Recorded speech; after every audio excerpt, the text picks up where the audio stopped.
Hey, welcome in, everyone. We are excited, but unfortunately, before we get into our guest segment, I have to say there may be a little spoilers about Twister, and Glenn Powell is not joining us this morning. He was unavailable. We tried. Duck with me. We tried. Oh well. Okay, so you guys, how many times have y'all seen Twister so far? The second one just once for me. Yes, we saw it together. I've seen it another time. Gotcha. So two times total. And then I saw it once. Okay, so before we get to the new one, I want to go back to the old one. Now, I've seen the first one a billion times. Okay, So, I love the first one. I've only watched it one time, but I had to watch it before. Yes. Okay, so, in the first one, they have the little pods that they're trying to get up into the tornado and track the tornadoes. Is that real? Like, stuff in meteorology? So there's different types of research that's going on with trying to get instruments inside the tornado. Okay.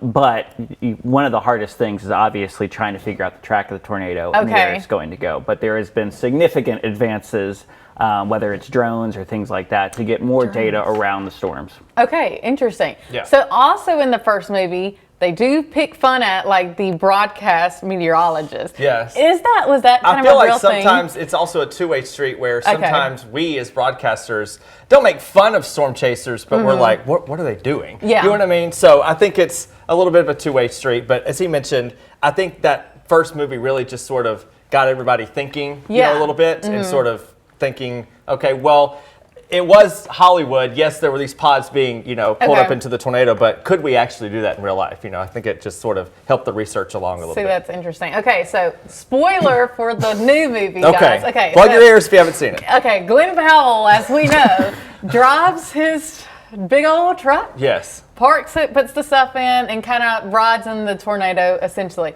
Can you actually do that? I would never do. I would never. We didn't do that when And we y'all took the kids storm chasing. No, that is. Just the fact that you have to anchor yourself down, and I would be so afraid of debris coming through a window or something like. No, I would not recommend it. The whole time I was thinking, do we have like a glass-proof or shatter-proof windshield? We did not. Spoiler. Sure. Yeah, like the surefire power of a tornado, you never really know until you sort of get up closer to it, and that's what some of the latest research is trying to do. And I think it just depends on the power of the tornado and what your risk tolerance, I guess, is. If you want to do that, like he said, we certainly wouldn't condone it. But I think a weak tornado, if you are anchored in a large vehicle like in the movie and it's anchored down and a weak tornado passes through, you would probably be okay. But a stronger one, I would not want to be anywhere. Gotcha. Now, in the movie, and I think you guys kind of went in this area on y'all's storm chase, the place in New York that it showed, like the Weather Center, didn't you guys kind of visit there? So, in the movie, it's in New York, but it was filmed in Oklahoma. And we were there, we were at the office where it was filmed on our storm chase. We got a tour, and they showed us exactly where the Twister's cameras, were set up and everything. So now, with the,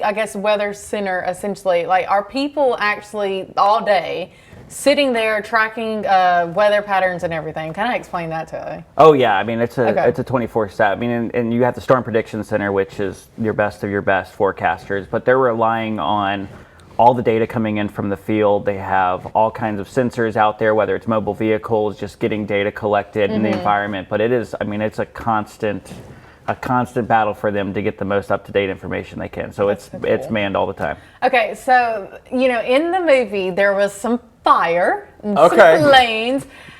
Can that actually happen? Can a tornado carry fire?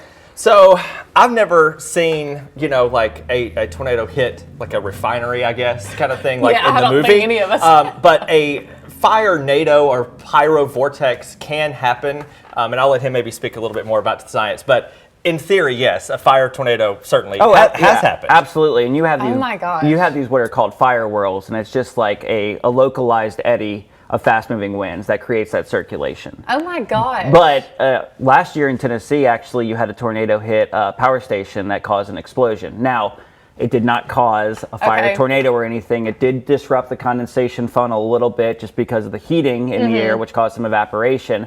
But actually, probably back in 2016, back out in California, there was actually documented fire tornado fire weather is so unique because it can actually control the environment with its intense heat.